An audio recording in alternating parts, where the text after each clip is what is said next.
welcome to Digital Connections, where we bring in expert advice to connect you with the services and resources to build a successful business and ultimately to create the life of your dreams. This show is for entrepreneurs, business owners, and even those interested in just running a side hustle to your current 9 to 5. One episode at a time, we help you build a successful business through amazing digital connections. I'm your host, Nancy Johnson, a business owner and digital marketer. On my way here, I have found amazing resources that have helped me grow my business, and they can help your business thrive too.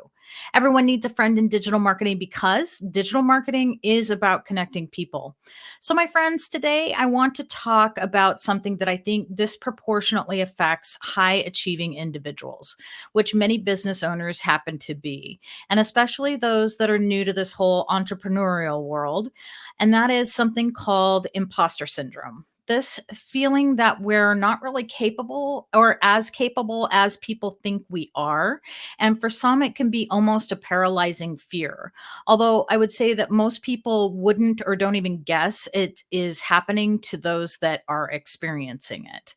What's worse is that this is something that is kind of unavoidable for many people that are on this journey as entrepreneurs. And the reason is that by the very definition of an entrepreneur, you must push yourself to grow. And if you're not, you're probably not going to be successful in whatever business venture you've chosen to undertake.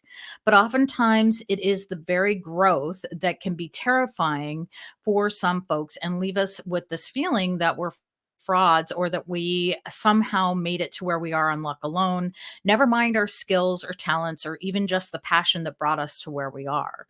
And I know many people experience this on a daily basis. And I often wonder how much nicer would life be for them if that were not the case. I also wonder how much more successful their companies would be.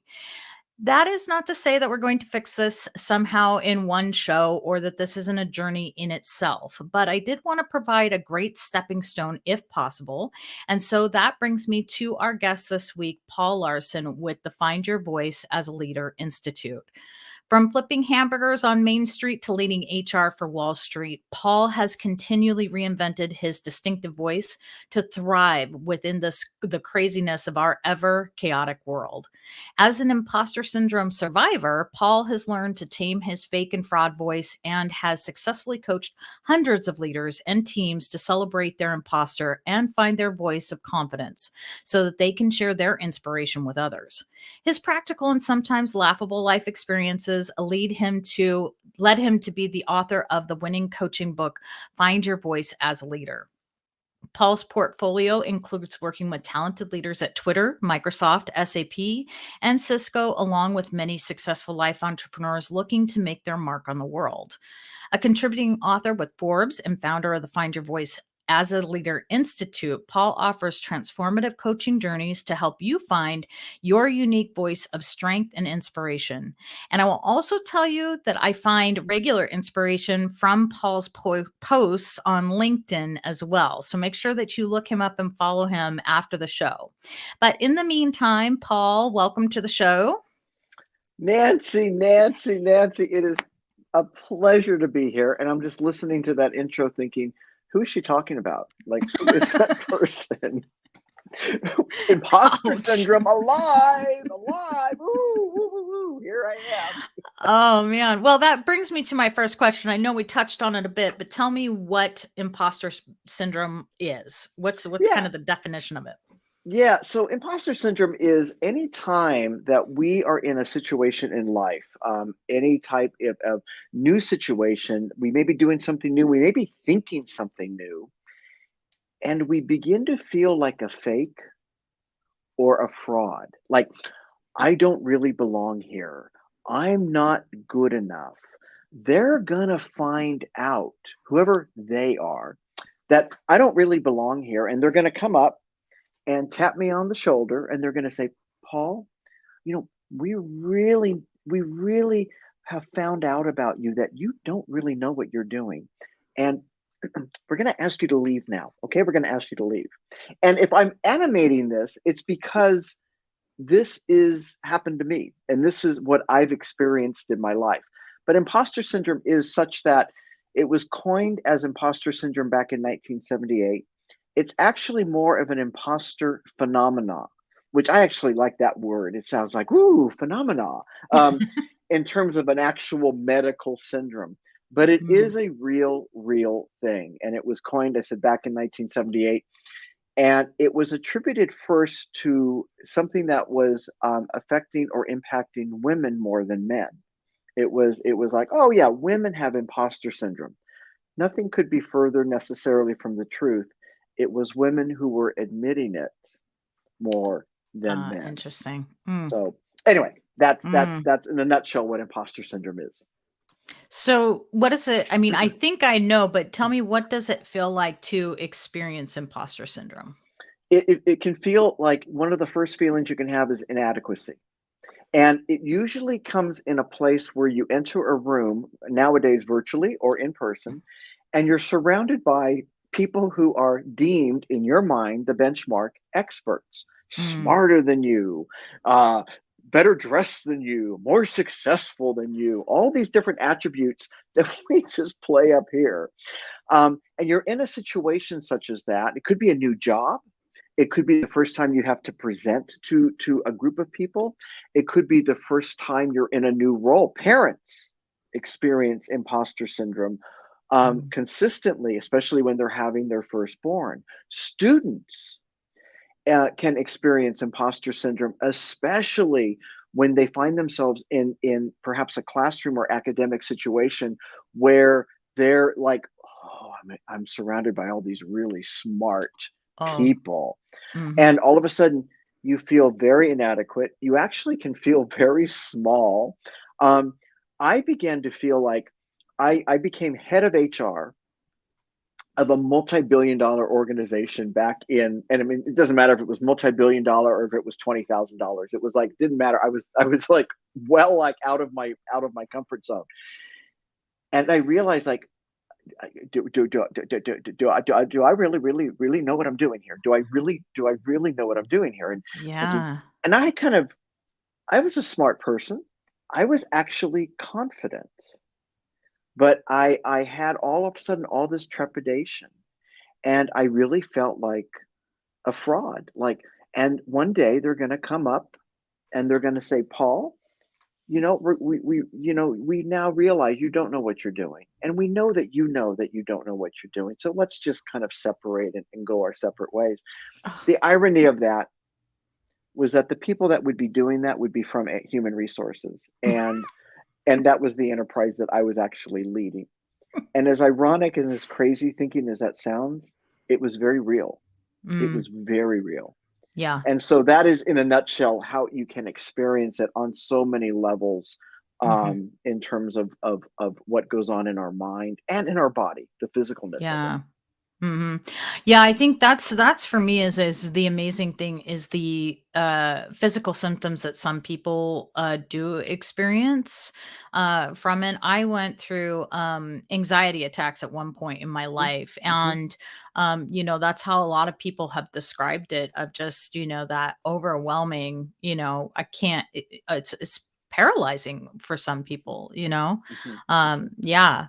So then how do I know if I have imposter syndrome? What am I looking for, or how do I determine that?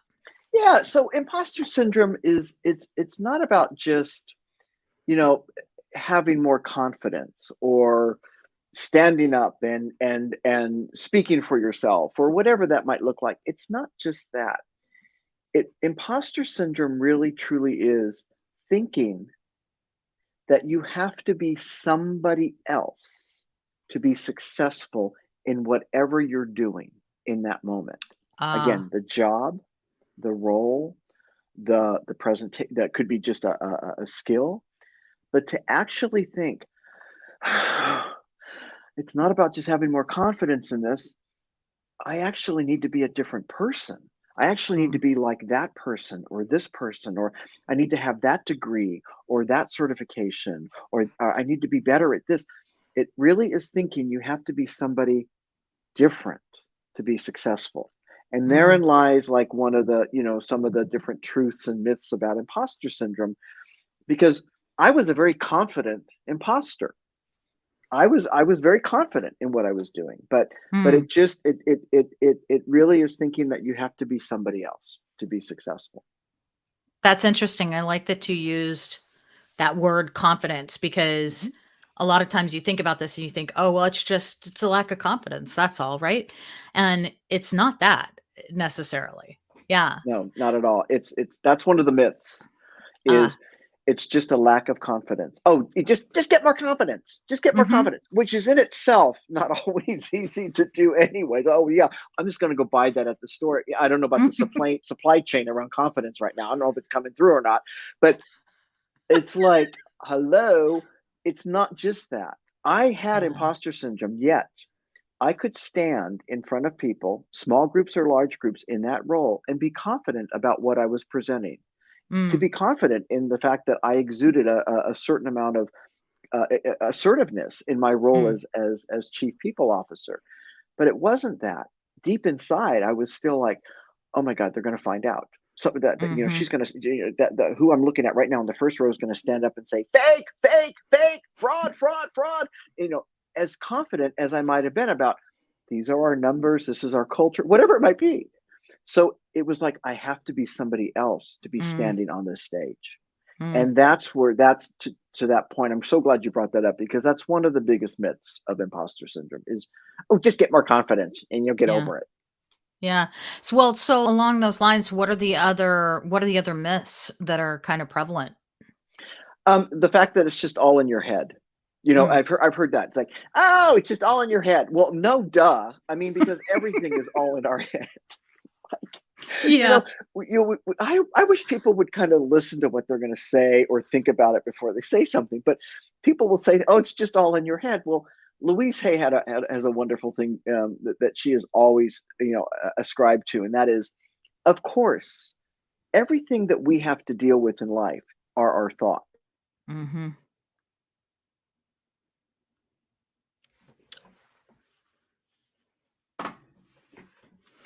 Well, it looks like we might have lost Paul for a second, so we will just hang out here, and we'll talk about. Actually, I'll just mention, uh, as Paul was talking about that imposter syndrome. Ah, there he is. Hi, Paul. I am so sorry. I think I went back. I'm sure that was my network and not yours. So No worries, no worries. I was just getting ready to tell the story, as you were talking about, that I was going to go into The Princess Bride, right? I don't know, have you ever seen that movie? So there's a scene where is that a the musical? buttercup. No, it Oh, is not a okay. musical. Oh, okay. But Princess Bride. So Princess Buttercup is like standing up there and she's supposed to become princess. And this old woman stands in the crowd and she's like, boo, boo, you're not a princess, and it's just this voice that's basically screaming out. It turns out it was just a dream, right? But I always think about Ah. that scene and it makes me think of imposter syndrome. Well, So exactly. Well, you know what? That's actually, with all kidding aside, and actually, that scene sounds right on in terms of mhm. what can happen with imposter syndrome because that vignette that you just described, and whether it be a princess or whether it be anything else we're dealing with in our life, that can actually be what materializes in our mind. And it can be so physical that we actually think that. So Mm, it's like somebody standing up and saying that was a dream, but we actually can materialize that ourselves in such a way mm, that somebody is doing that, yeah. and or somebody will do that. You know, we Mm, the National Science Foundation had a study in 2005, which seems like not too long ago now, but it actually is quite a while ago now.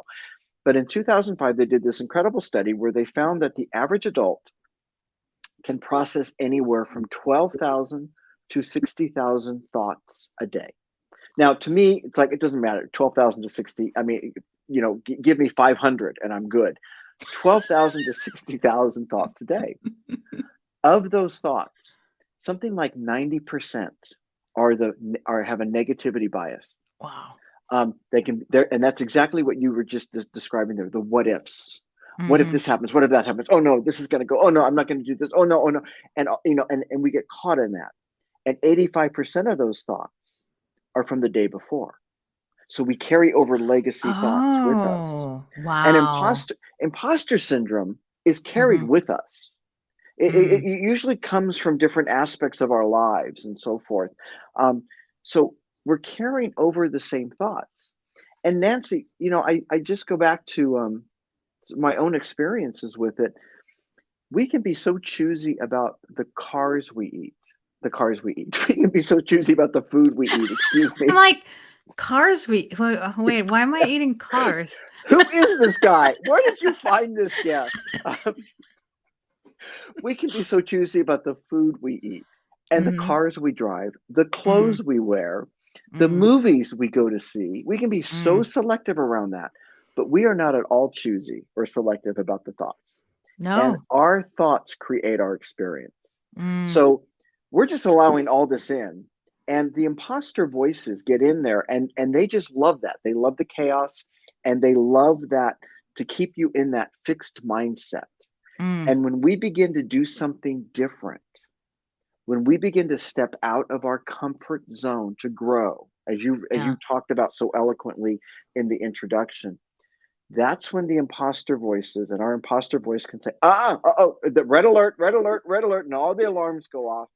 And they're going to look for the cracks and the crevices to get into our mind to Yeah. grab and say, this is not good. Here's your imposter voice. You're a fake, you're a Mhm. fraud, you don't belong here, et cetera, et cetera. And I just like to say it's really good news when that happens because I know it's really good news because what it says is you are doing something different. You are Oh. actually stepping out of your comfort zone. You are actually taking a chance. Mm. 80 80% up to 80% or 85%, and some even say 90% of successful professionals have admitted to, in this day and age of 20 of where we are today, um, have admitted to having imposter syndrome at some point in their lives. Mm. 80 to 90% of successful professionals. And in the public domain, you've got everyone from Tom Hanks to Meryl Streep, um, to Michelle Obama, to Howard Schultz, the former CEO of Starbucks, who led Starbucks in such a growth trajectory. They've all admitted it. Wow. And they all still admit it. Maya Angelou, the wonderful late artist and author and so forth, Oh. she has a wonderful quote. And one of her quotes, I'm paraphrasing this, but it says, I've written 11 or 12 books. So she was already well established. And she goes, one of these days they're going to find out I'm pulling something on them. One of these days they're going to find out I'm not. And it's incredible. Here's somebody who's so accomplished and recognized and validated. And she even says this out she had this wonderful, wonderful way to say it out in the public domain, to bring it out in the open, to Mm. say, it can happen at any point in our lives and come in. And Mm. that's what happens. And you add in social media, you add Yeah. in the TikToking and the Snapchatting and the Twitter and the LinkedIn and the Mm. Facebook and Instas and everything in your social media du jour, you are adding into an environment where we are comparing all the time. And when Yeah. we get into that Mhm. comparative piece, imposter syndrome thrives. Yeah. Uh-huh. Well, you touched on something. So I do want to go back. So tell me, what are the myths? Because I think there are four, right? Is that right? Yeah, yeah. I There are mean, there's four probably could prevalent be ones, the right? more prevalent myths. Uh-huh. The fact that it's not that it's just you just have to build up more confidence. Mm-hmm. The Mm-hmm. fact that it's just kind of all in your head, it's kind of made up when in fact it's Mm. not. It's actually a very tried and true, recognized condition, so to Mm-hmm. speak. The fact that we can just get over it, and just kind of like work through it and ignore it or avoid it, and the Mm. fact that it will just go away. Ah. So those are kind of the myths. It's like, oh yeah, it'll go away. It'll go away. Yeah. That's a potentially always. I don't want to say any of this is not true in the sense of everybody's experience with it, but those are the myths that, like, when people will tell you things like, oh, you just got to get more confidence, or it's not real. It's not real. Um, and in a sense, it is being made up in you. You're authoring it, but it is a true factual condition that people and phenomena that people do have. Yeah. Yeah. Well, and it can truly affect you. I mean, that's the thing, right? I mean, you think about what it can actually do, when you have these thoughts, when you allow them to actually control your world, you miss out on so many opportunities. You miss out on so many things that could be available to you because you're it's not that you're maybe selecting to see it, but you see it that one way, and it puts up a shield almost so that you don't see these other things and these other possibilities as well. Yeah. Yeah, Yeah. Nancy, it does this. It does Mm. this. So, and yeah, you're as the host of the pod, you're like, what is he doing right now? What is this man doing on my podcast? It keeps us locked. It keeps us locked. But it keeps us locked and stuck. It doesn't want it. To your point, it stifles growth, Mhm. because growth is like what's behind me right here. This colorfulness, this vibrancy, this kind of messiness, right? And Mhm. and and and yet there's a pattern to it, and there's ways in which all that kind of combines to create a beauty and an impact. Well, imposter syndrome, to your point, will keeps us small. It keeps us Mm. down, and it keeps us locked in our fixed mindset. To borrow Carol Dweck's wonderful mindset book that came out a few years ago, and she's just wrote the Bible on mindset, right? Yeah. Um, in our fixed mindset, we're based on fear. And if you think about what I just talked about, imposter syndrome, it's fear based. You're a fake. You're a fraud. Don't do this. Don't do that. It's fear based. You're going to look stupid. They're going to know you're not. You don't know what you're doing. It's all fear. Mhm. And to stay in our fixed mindset and resist all of that is something that imposter syndrome will do. So that is absolutely some of the going back to the myths. That's some of the myths of what can happen when you're experiencing it, and then how that can impact your life. Mm.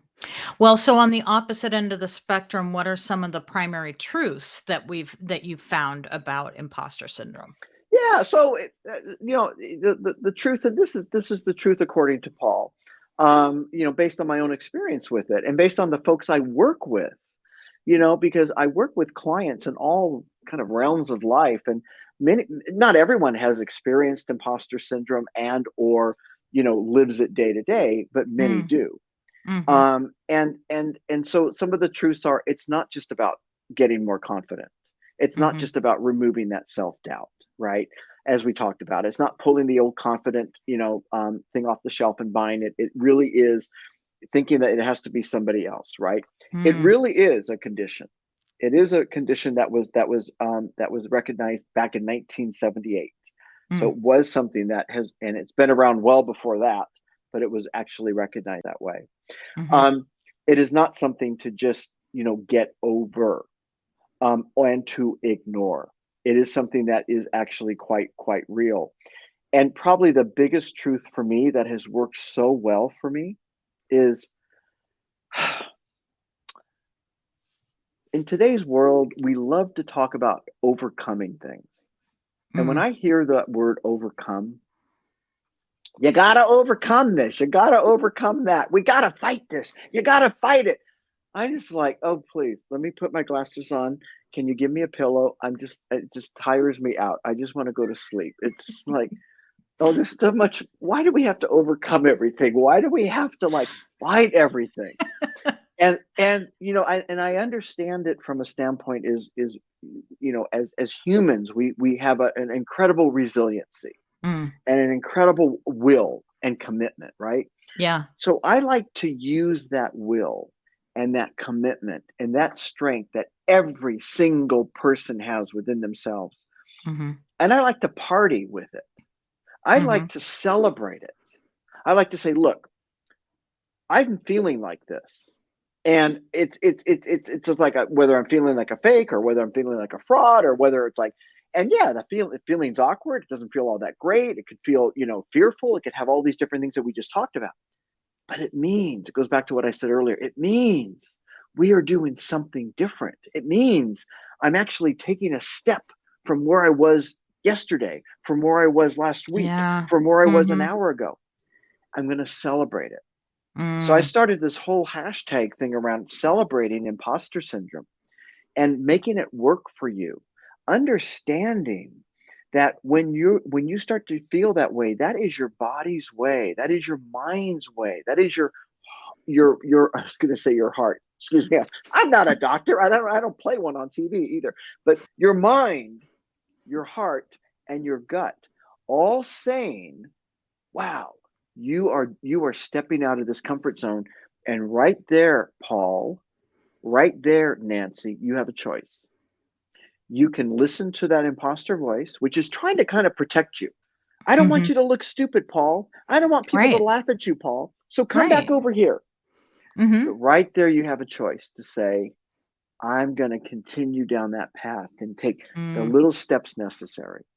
And Mm. that to me is something to embrace. That to me is something to celebrate. That to me is Mhm. something to like get out all of your emojis of your party, those little party emojis that we use and really, really celebrate it and learn to thrive with it. Mm. And that's what I've been able to do because one of the levels of self-awareness we always have, in terms of bringing that self-awareness in is to say, this is what I'm experiencing right now. I'm Mhm. experiencing feeling like a fake. Okay, how do I reframe that? I'm not going to sit there and say I'm a fake, I'm a fraud. I'm saying, okay, I'm beginning to feel, I'm experiencing these feelings of feeling like a fake or fraud. Notice the nuance there. I'm not owning the feeling. I'm observing that I'm having the feeling. Mm. And what that means is I'm doing something different. I'm doing something new. And I'm choosing to do that. Mhm. And because Mhm. I'm choosing to do that, I'm going to choose the thoughts that are going to help Mhm. support that. So I don't badmouth imposter syndrome. I just say thank you, imposter.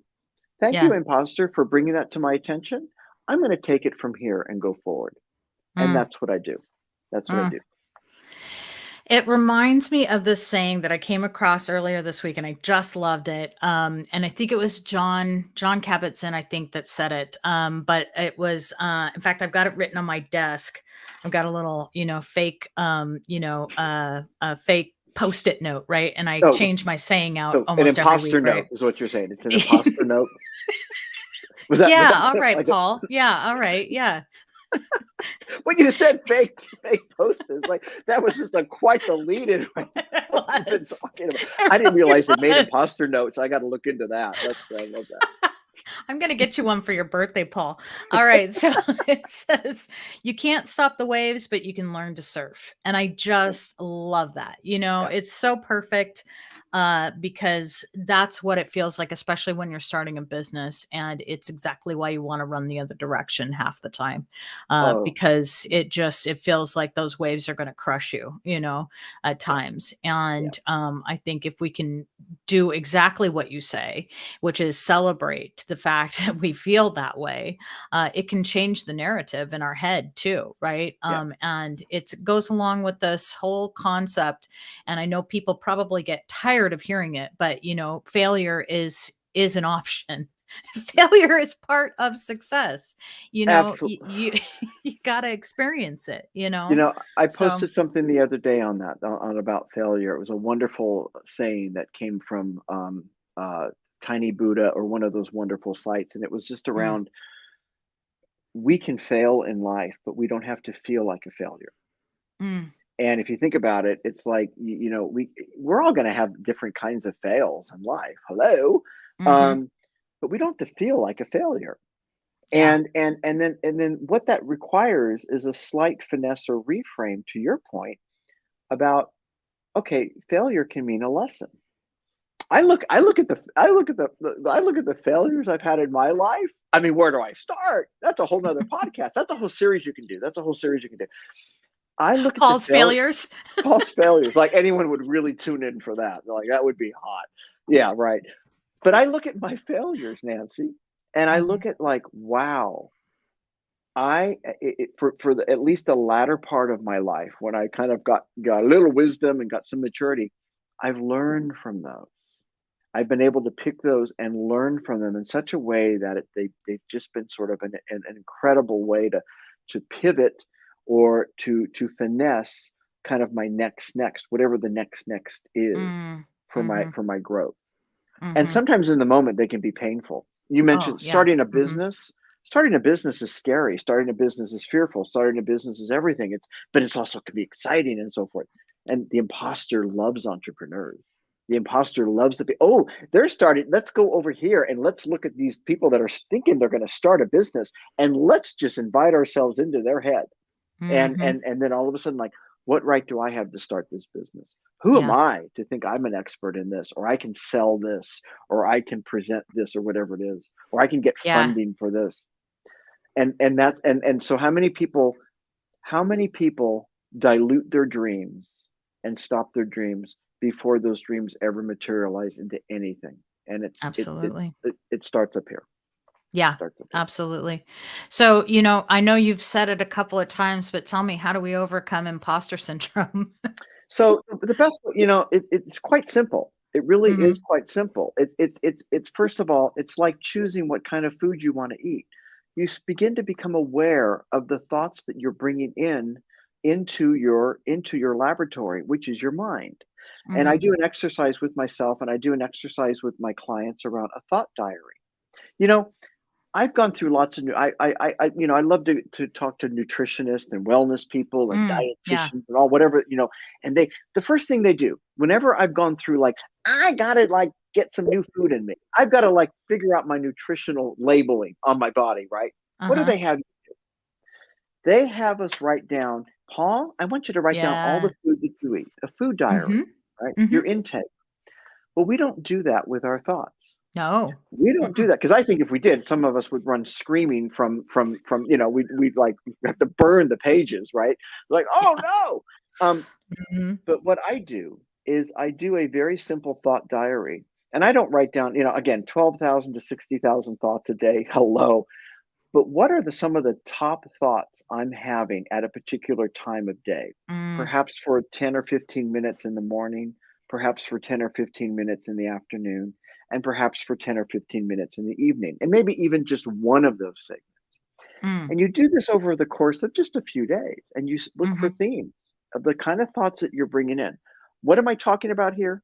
Awareness. Mm. Having that self-awareness to understand the thoughts we're bringing in, and Yeah. then where does imposter syndrome come in? Where do we allow it to seep in? What triggers it, right? In situation, scenario, event that we might have. Sometimes it Yeah. could be triggered by a person. In organizations, we might have a person that we walk in and we work with, or we go present to, or we have a conversation with. Oh, every time I'm with Paul, he just makes me feel like this, or so small, or da, da, da. Mm. And Paul may not be doing that. Mhm. We are doing that. To your example that you had earlier, we're doing that in our head based on Mhm. our vision and expectation of Paul. So the first part is just awareness. The second part, the second thing is, okay, it's imposter syndrome. I'm feeling kind of like a fake or fraud. I really don't belong here. First of all, yeah, hello, I do. I'm here, so I'm going to make the best of it right here. What's the worst that Mhm. can happen? I can make a fool of myself, and so forth and so on. Okay, to borrow George Costanza from Seinfeld, I live my life that way. What's the worst that can actually happen? And you want to actually look at yourself and just say that probably won't happen. Mm. That probably will not happen.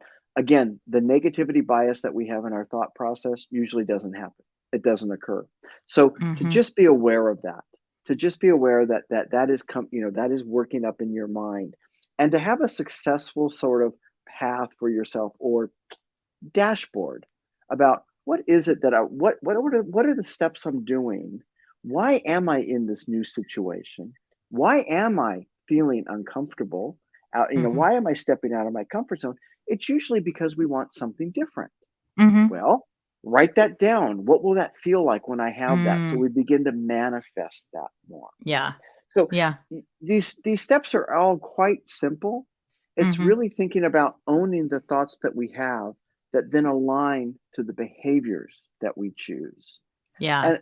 And Nancy, if I can do it, anyone can do it, because I consider myself, I love life, and I love what I do, and I look at it. But I've had my mistakes, my failures, my successes, but I've been able to really kind of come with but I'm never going to be the smartest person in Mm, the room necessarily, or the one with all the accomplishments or the richest, but I'm going to have a certain level of street smarts that works well for me, and treating myself with kindness and gratitude and graciousness so that I can treat others the same way.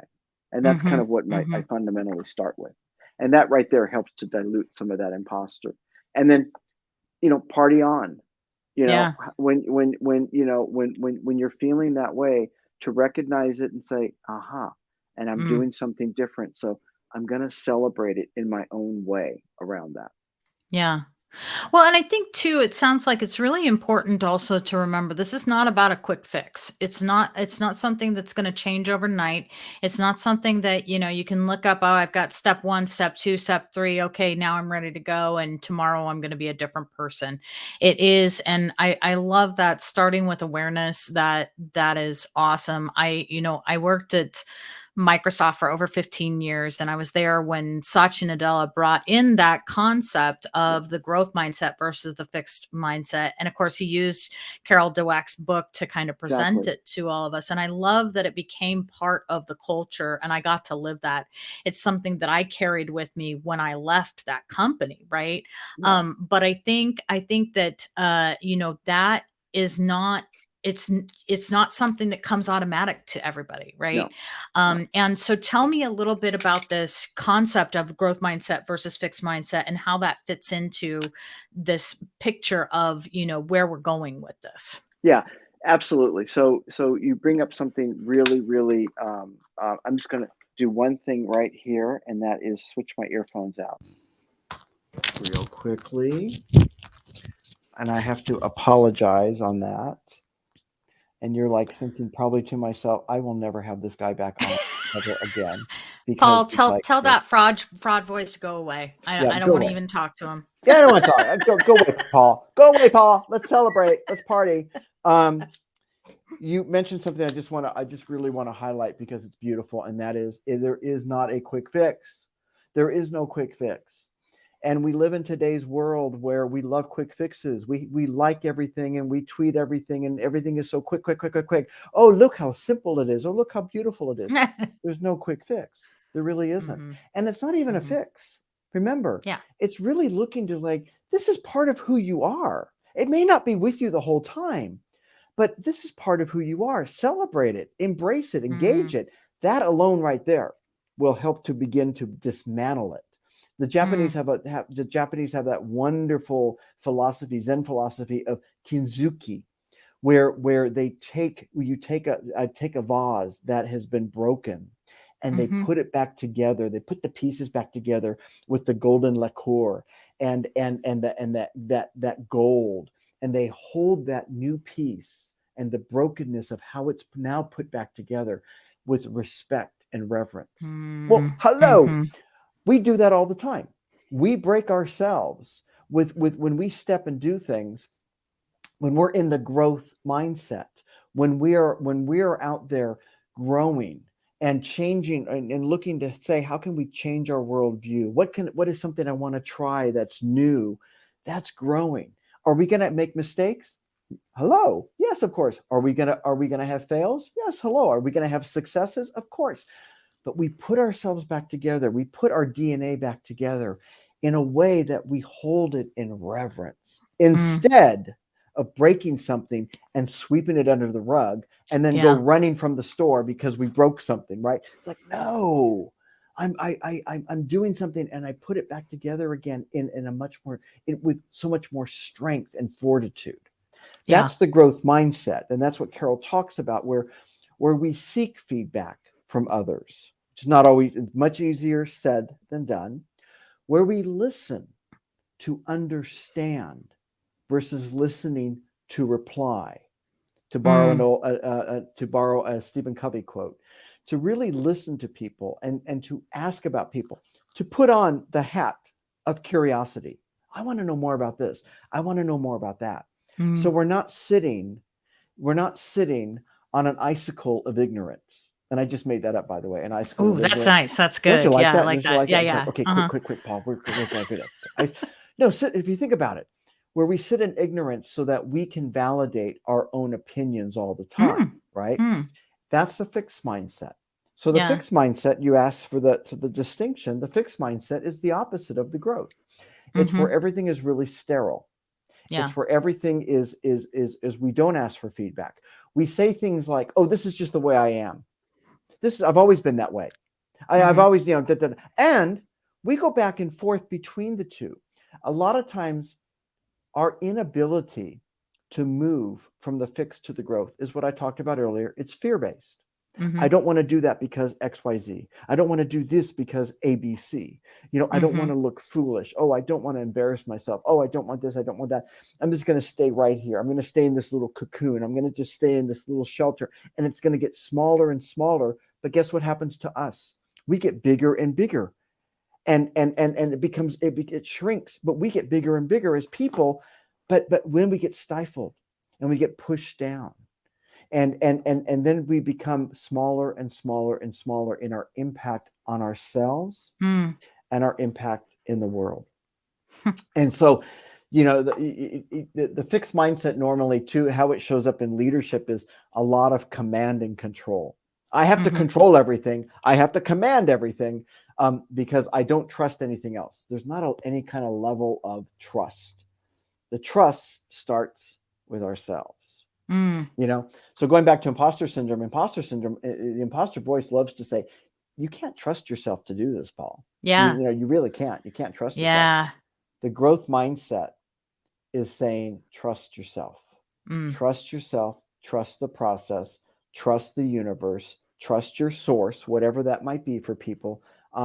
But trust the fact that you can try this. You can do this. It Mm. may not happen overnight.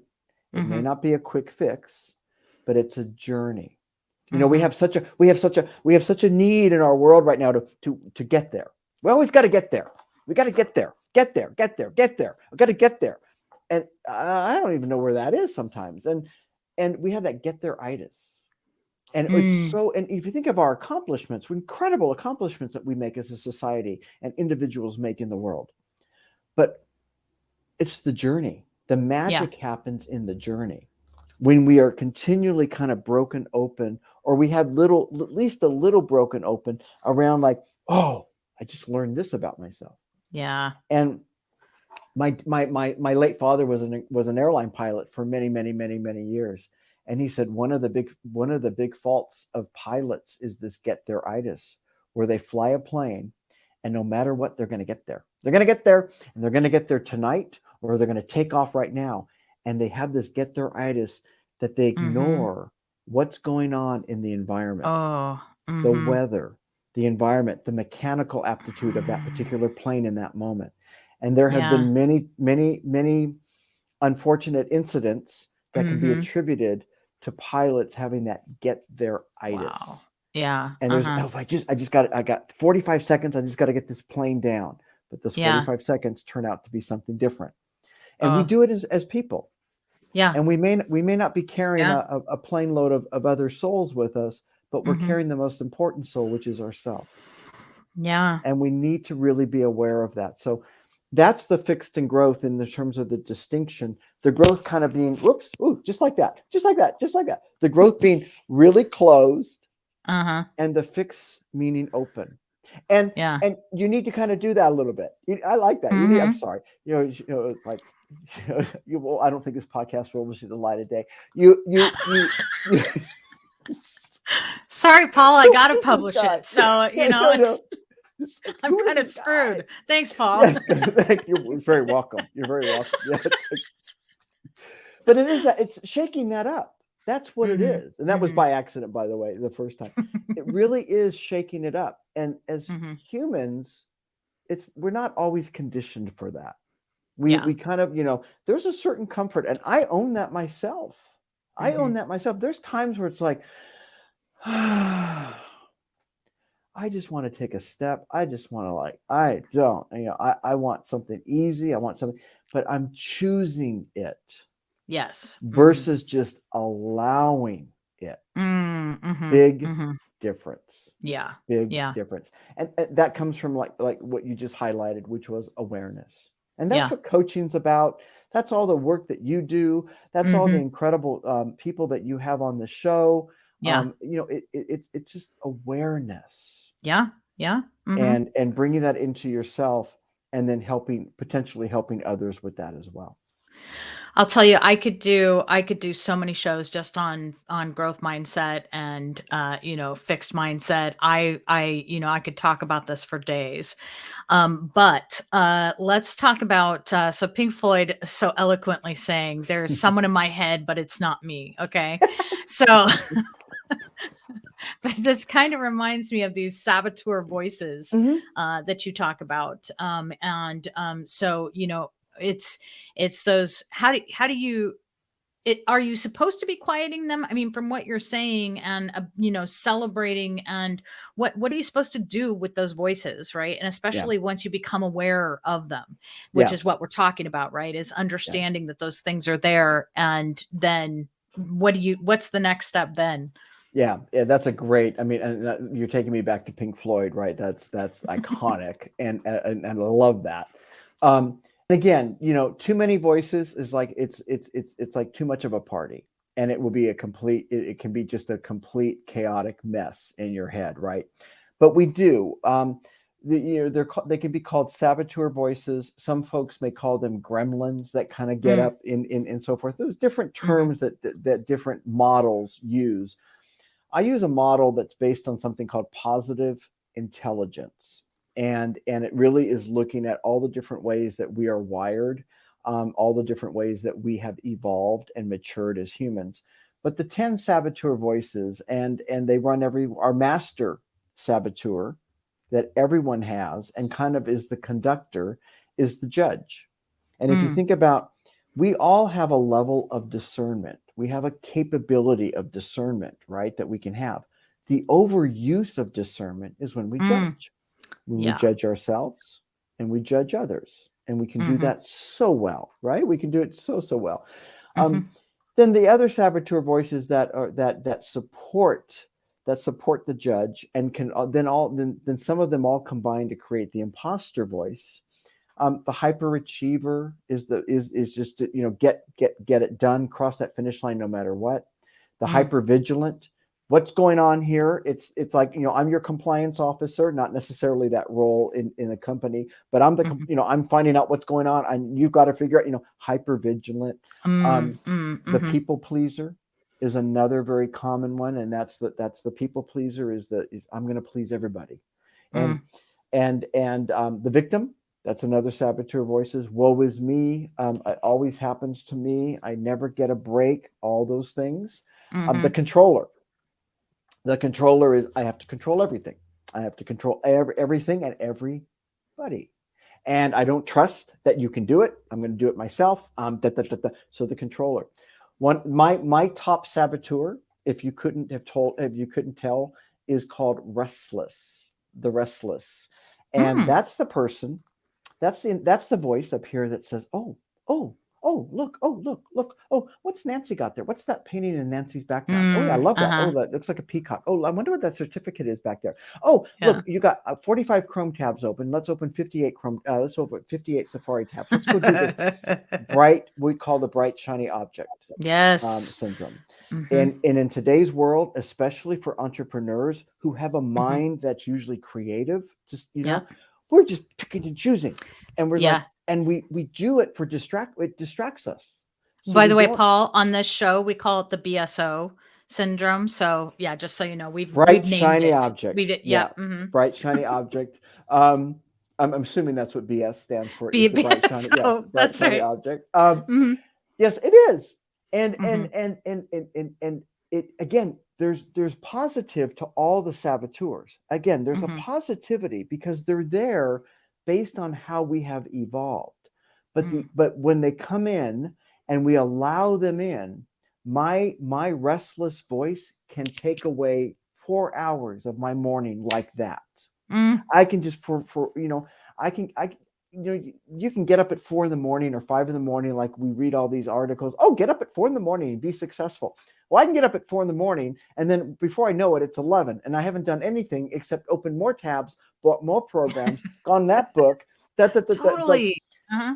it has nothing to do necessarily with the transactional piece of the science of getting up early. It's Mm. the art of what we do with that. Mm, So, mhm. in that sense, it really is sort of your saboteur voices, again, not something to overcome or even silence, to become aware of. And when you begin bring awareness, you begin to dilute. And Mm. by diluting them, you take away that empowerment from them.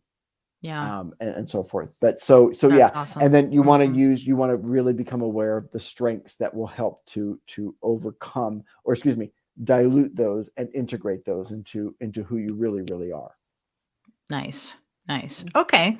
All right. Well, I just looked at the time and I'm like, holy cow, we've been talking a really long time here. So we have got to move into the direction of actually exiting the show. However, I do want to ask you one more thing, Sure. which is, if somebody is like they're aware now, they feel like they've got imposter syndrome, but they're done. They just don't want to deal with it anymore. They want to start moving in a different direction away from letting this control their lives, basically. What is that first step for them? Um, What is that first step? Yeah, the first step is really becoming aware of your saboteur voices that are comprised of your imposter voice. Mm-hmm. So the 10 Mm-hmm. saboteur voices, and there's many different ways in which to do that. If anyone, I have a link to take you to a very complimentary saboteur assessment that is Nice. provided by Positive Intelligence. So it's not my business at all. It's Positive Intelligence. They give you the wonderful assessment, easy to fill out, complete. It's all confidential. And then you get your saboteur profile of their Wow. preferred saboteur voices. And more importantly, who they are, what they are, and how to integrate them, and how to work with them, and how to dilute them. So Wow. that would be the very first step. Takes maybe all encompassing, maybe 30 minutes from start to Mm-hmm. finish. And you would have such an incredible amount of knowledge in that time frame for you to then begin to work Mm-hmm. on your imposter voice. Very cool. Very cool. And you work with people on these things Oh, as well in your absolutely. So coaching business absolutely. too. So Yeah. Mm-hmm. if anyone that wants to talk more about it, wants to see what Mm-hmm. I can offer, wants to see, I get it. Now that was maybe a nice lead in, and I just kind of like, oh, what was that? Oh no, Paul, I kind of meant for you to say something. But seriously, I'm one of these people, like, you find me on LinkedIn. You mentioned LinkedIn earlier, and I appreciate Mm-hmm. that. Send me an email with, go into Mm-hmm. the show notes and look at my email, go to my website. I'm coming out with some incredible fun classes or courses later on this year. I'm moving over to a big learning management system, and I'm going to be having Mm-hmm. an imposter course and all these things. So I'll have those. But yeah, seek me out, but also just ping me. Send me a note. I love talking to people. I love talking to people and just seeing where they're at and how I can help them, because that's what's helped me in my life. The more we kind of Mm-hmm. forge these community bonds. So Yeah. Yeah. absolutely. Excellent. And actually that was how you and I met. So yeah, I know that you're open to those conversations. It's Yeah. great. Yeah, and Yeah. it was Mm-hmm. wonderful. That was just a wonderful way that again, you just enrolled me and just sought me out, and that was just beautiful. And again, here Yeah. we are. Yep. And I love LinkedIn for that too. All Yeah. right, Paul. Well, thank you so much for sharing all the information with people. I can see that this is going to be, I'm really excited for this episode to come out, actually. I think it's going to do a lot of good for people. And I mean that, Paul. You tell I that know you saboteur to do. go Well, away. I know my saboteur is like, oh, is she really meaning that? Yeah, Paul. I mean, really. I mean, you changed headphones in there. You lost it. Blah blah blah blah blah. You're sitting there like a big head. It's like, what does she mean? But I know it will. It actually will, and I own that. And it's Yeah. because you've done such a nice job in building this incredible body of work with digital connections and everything that you do. That it's like you're serving the world and you're serving all of us as entrepreneurs in such a spellbinding way. So big Thank you, Paul. heartfelt thanks, Nancy, on that. Thanks. Oh, that's great. Thank you. Ah. All right. Before we take off today, I want to leave everyone with our digital marketing tip of the day, of course.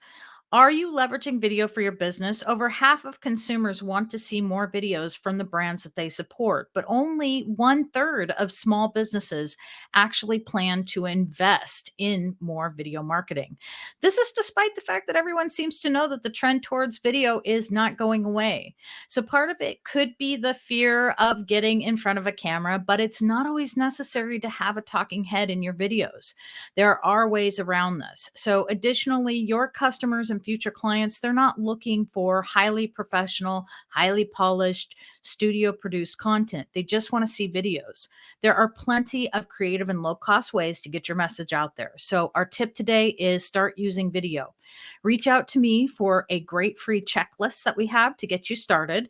And you can find us at digitalconnections.us. A huge thank you to my guest today, Paul Larsen from the Find Your Voice as a Leader Institute. You can find Paul at paullnlarsen.com.